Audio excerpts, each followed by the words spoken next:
Several years ago, I represented a young serviceman who was injured as a result of someone else's negligence. He was riding on the base at Fort Bragg, and a civilian, ran into the back of his car and injured him.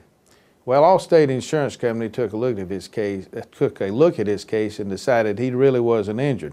He did not have much damage to the back of his car. That is, not much visual damage to the back of his car. And he was treated on the military base at Womack Hospital and then at one of the clinics there on base. And servicemen get their military medical services for free. They don't have to pay for it. And so he did not have any bills to show for his claim.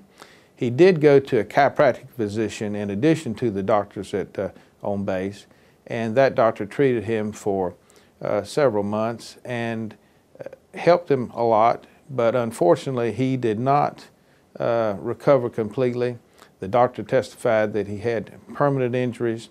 Although his injuries were what the doctors call and lawyers call soft tissue injuries.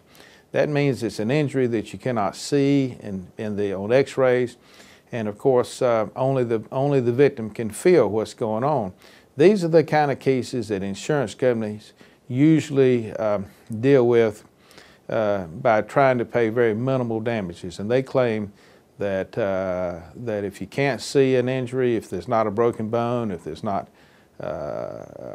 bleeding and not scars, that someone's not injured. Well, Allstate Insurance Company offered this young man a small amount of money. I believe it was something like $2,000. He had medical bills. The chiropractor's bill alone was $3,000, not even counting the bills at Womack and his medical service bills. He was a very reasonable young man. He tried to settle his claim on his own, and he was willing to settle his claim for $5,000. Allstate Insurance Company laughed at him and said, "You would never get $5,000. Now, Allstate's insured, it was a civilian, so the insured had liability insurance. The claim was against the civilian, and she had a minimum $30,000 insurance policy. So Allstate was looking at a situation in which their maximum exposure, they thought, was $30,000. And so they had offered this young man a very low settlement. Well, because they would not offer a reasonable settlement, we went to court, and the jury returned a verdict of $54,000 for his soft tissue injuries.